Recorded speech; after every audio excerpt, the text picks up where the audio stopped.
Welcome to our channel. இன்றைக்கி நம்ம பார்க்க போகிற டாபிக் மகர ராசி குரு பயிற்சி. மகர ராசி 2024 குரு பயிற்சி என்னென்ன பலன்களை தரப்போகிறது என்பதை பற்றி தான் இந்த டாப்பிக்கில் நம்ம தெளிவாக பார்க்க போகிறோம். நீங்கள் நம்ம சேனலை ஃபஸ்ட் டைம் பார்க்குறவங்களா இருந்தால் சேனலை சப்ஸ்கிரைப் பண்ணிக்கோங்க. கூடவே பக்கத்தில் இருக்க பெல் பட்டனையும் கிளிக் பண்ணிக்கோங்க. அப்போ தான் நான் போடுற வீடியோ உங்களுக்கு உடனுக்குடன் அப்டேட் ஆகும். மகர ராசி எதை தின்றால் பித்தம் தெளியும் என திண்டாடி அலைந்து கொண்டிருக்கும் மகர ராசிக்காரர்களுக்கு 3/12 கூடிய குரு 5ஆம் இடத்திற்கு வருகிறார். கடந்த 5 வருடத்திற்கு மேலாக அச்சத்துடன் யாரை நம்புவது யாரை நம்பக்கூடாது என்று தெரியாமல் நல்லவர்களை பகைத்து கொண்டு தீயவர்களுடன் நட்பு கொண்டு நடக்க வேண்டிய நல்ல காரியத்தை தானாக கெடுத்து வாழ்ந்து கொண்டிருக்கிறார்கள்.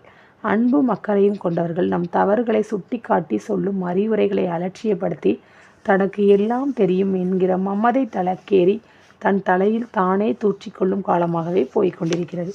தன்னை இழிவாக பேசியவர்களுடன் நட்பு வைப்பது, நமக்கு முன் நன்றாக பேசிவிட்டு நமக்கு பின்பாக நம்மை தவறாக பேசி கொண்டிருக்கும் நபர்களுடன் நெருங்கி பழகுவது, எப்பொழுது நாம் வீழ்வோம் என காத்து கொண்டிருப்பவர்களுடனே உறவு கொள்ளும் சூழலே நிலவும். புகழ்ச்சிக்கு அடிமையாகி தன் பேச்சை ரசிக்கிறார்கள் கேட்கிறார்கள் என நினைத்து நம்பி ஏமாறும் காலம்.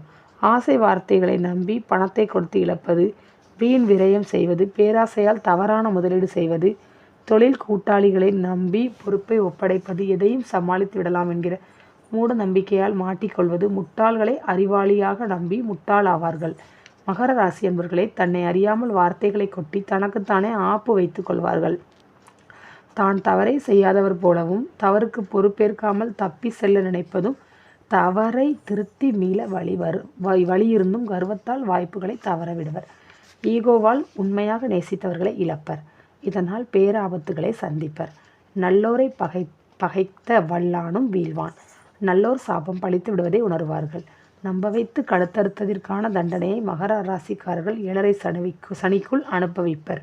அப்பாவி போல் நான் யாருக்கும் எந்த கெடுதலும் செய்யவில்லை, எனக்கேன் இந்த சோதனை என வெளியில் பகுமானத்திற்காக பேசினாலும் ஏமாற்றியதற்கான தண்டனை கிடைக்கும் காலமாகவே இருக்கும். மகர ராசிக்காரர்களின் கெட்ட எண்ணம் கெட்ட செயல் வெளியே தெரியும். ஏமாந்தவர்கள் சுதாரித்து கொள்வார்கள். 7.5 சனி காலத்தில் உண்மையை புரிந்து திருந்திவிட்டால் அவர்களை மன்னித்து இழந்ததை எல்லாம் சனி பகவான் திரும்ப தந்து விடுவார். 7.5 சனி காலத்தில் எப்போது ஏமாறுவோம் என்பது மட்டும் மர்மமாகவே இருக்கும். பொங்கு சனி என்று கூறுவதை நம்பி தனித்து இயங்குவோம். 1 ரூபாய் கொடுத்தால் 100 ரூபாய் கொடுத்து ஆசையை தூண்டிவிட்டு அடியோடு அழித்து விடுவார். குரு பலம் வந்துவிட்டது, கடைசி 2.5 வருடம் கொட்டி கொடுப்பார் என்கிற பாசிட்டிவ் வார்த்தைகளை நம்பி இறங்கி இருப்பதை உங்கள்கிட்ட இருக்கிறத தொலைத்து விடாதீர்கள். கடைசி 7.5 நாளிகையில் கூட எல்லாவற்றையும் தொலைக்க வைத்து விடுவார். எவ்வளவுக்கு எவ்வளவு ஆணவமாக இருக்கிறோம் அவ்வளவு அடி விழப்போகிறது என்பதை மனதில் வைத்து கொள்ள வேண்டும். துல்லியமாக சொல்ல வேண்டுமானால் நம்மை காப்பாற்ற நினைக்கும் நல்லவர்களிடமிருந்து தனிமைப்படுத்தி சரியாக நம் கர்மாவிற்கான தண்டனையை சனி பகவான் வழங்கியே தீர்வார். நம்மை காப்பாற்ற வருபவர்களை நாமே அவமானப்படுத்தி அனுப்பி வைப்போம். விதி வலியது என்பதையும் நம் கண்முன்னே நாம் இழப்பதை உணர வைப்பார்.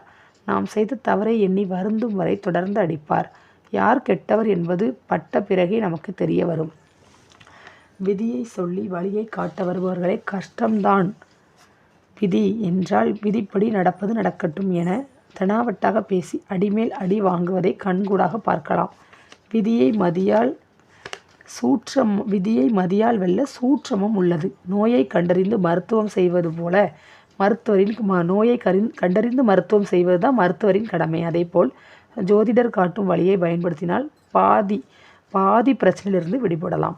பார்க்கும் இடங்கள் குரு நின்ற இடம் பாழாகும் என்பதால் 5ஆம் இடம் என்கிற புத்திரஸ்தானம் பாதிக்கப்படும். பிள்ளைகளால் தொல்லை, பிள்ளைகளால் வேதனை. பெற்ற பிள்ளைகள் தன் சுயநலத்திற்காகவே பெற்றோர் உடன்பிறந்தோர் உற்றார் உறவினரை தவறாக சொல்லிக் கொடுத்து தூண்டி விட்டு ஏமாற்றுவர். கணவன் மனைவிக்குள் பெற்ற பிள்ளைகளே பிரிவினையை உண்டாக்குவர். தன்னை யாரும் கண்டிக்கக்கூடாது, தன் இஷ்டப்படி செயல்பட வேண்டும் என்பதற்காக பெற்றோருக்குள்ளே மனஸ்தாபத்தை உருவாக்குவார்கள். பெற்ற பிள்ளைகள் கூட துரோகியாக இருப்பதை உணரும் காலம். இன்று தன் சுயநலத்திற்காக பெற்ற பிள்ளைகளுக்குள் பிரிவினையை உண்டாக்கும் பெற்றோர்கள் இருக்கிறார்கள். அவர்களால் உடன்பிறந்தவர்களை இழந்தவர்கள் உண்டு. பெற்ற பிள்ளைகளும் தங்கள் சுயநலத்திற்காக தாய் தந்தையை பிரிக்கிறார்கள். பிள்ளைகள் பேச்சை கேட்டு பிரிந்து போன பெற்றோர்கள் நிறைய உண்டு. பிரிப்பது எளிதான காரியம், மீண்டும் சேர்ந்து வாழ வைப்பது அவ்வளவு சாதாரணமான காரியம் அல்ல. நம் பெற்றோர்கள் நம் பிள்ளைகளை நமக்கு துரோகம் செய்வார்கள் என எண்ணுபவர்களுக்கு அதையும் புரிய வைப்பார். தீர விசாரிக்காமல் எடுத்தோம் கவுத்தோம் என முடிவுகள் எடுத்தால் திரும்ப சரி செய்ய முடியாத நிலை வந்துவிடும். ஆத்திரத்தில் பிரிந்து போய் அவதிப்பட்டோரே அதிகம். 7.5 சனி என்றாலே தாய் தந்தைக்கு கண்டம், விரயம், பெற்றோரின் உறவினர்களுடன் சொத்து பிரச்சனை, பகை, பணத்தை கொடுத்து ஏமாறுதல், நண்பர் பிரிவு, காரணமின்றி காதல் பிரச்சனை, கணவன் மனைவி பிரச்சனை, நோய் பாதிப்பு, தற்கொலை செய்து கொள்ள தோணும் அளவு பிரச்சனை, கண்ணில் படுபவரெல்லாம் எதிரியாவது, தவறான முடிவெடுத்து தவிப்பது, எதையும் புரிந்து கொள்ளாமல் இருப்பது, கெட்டவர்களை நம்பி ஏமாறுவது, நல்லவர்களுடனான தொடர்பை துண்டித்துக் கொள்வது என புத்தி பேதளித்து செயல்படுவர். பூனை கண்மூடி கொண்டால் உலகம் இருண்டு விட்டதாக நினைத்து கொள்ளும் அதுபோலவே என்பது போல வாழ்வார்கள். இந்த பலன் அனைத்து ராசிகளுக்கும் பொருந்தும். 7.5 சனி முடிந்ததும் உண்மை தெரியும். பிரிந்தவர் கூடுவர். இதனை கடக்காமல் எவராலும் வர முடியாது. அன்பு, பாசம், நன்றி இருப்பவர்களுக்கு எந்த பாதிப்பும் வருவதில்லை. இதனை புரிந்து நடந்து கொள்வர்கள் அரிதாக தப்பித்துக் கொள்கிறார்கள். குரு பலன். குருவின் பார்வையில் 5ஆம் பார்வையாக 9ஆம் இடத்தை பார்ப்பதால் தந்தை வழி லாபம், புகழ் கிடைக்கும். வெளிநாடு, நீண்ட தூர பயணம், தெய்வீக யாத்திரை உண்டு. வீடாக இருப்பதால் பத்திரம் வாங்கி இன்சூரன்ஸ் கொடுக்கல் வாங்கலில் எச்சரிக்கையாக இருக்கவும். கன்னி வீட்டில் லக்ன ராசிக்கு பாப கிரகங்கள் இருந்தால் அதிக கவனம் தேவை. 7.5 சனியால் பாதிப்படைந்தவருக்கு குரு ஓரளவு நற்பலன்களையே செய்வார். குருவின் 7ஆம் பார்வையாக ராசிக்கு 11ஆம் இடத்தை பார்ப்பதால் லாபகிரகமான விஷயங்கள் தேடி வரும். அடிமை விலங்கு உடைத்து சுதந்திரமான வாழ்க்கை ஏற்படும். கொடுத்த கடன் திரும்பும். வீட்டிற்கு புது மாப்பிள்ளை வருவார். அசையா சொத்து, வைப்புத்தொகை மூலம் லாபம் உண்டு. தசாபுக்தி கெட்டிருந்தால் மாப்பிள்ளையால் தொல்லை, பங்காளிகளால் இம்சை, சகோதரர்களுடன் மனஸ்தாபம், மூத்த சகோதரர் இளைய மனைவியால் நன்மைகள் உண்டாகும்.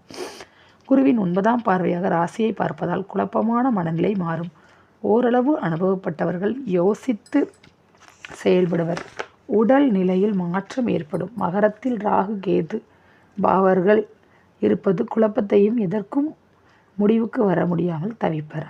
மகர ராசிக்கு பலன் கொடுப்பதில் கிரகங்களுக்குள்ளோ குழப்பம் நிலவும். ராசி அதிபதி சனி வலுத்து நிற்பதால் அத்தனையும் அவர் பிடியிலேயே உண்டு. பரிகாரம். குருஸ்தலமான ஆலங்குடி, பட்டமங்கலம், குருவித்துறைக்கு சென்று அர்ச்சனை செய்து கொள்ளவும். அருகில் இருக்கும் தட்சிணாமூர்த்தியை வியாழக்கிழமை அன்று சுண்டல் மாலையிட்டு வழிபடவும்.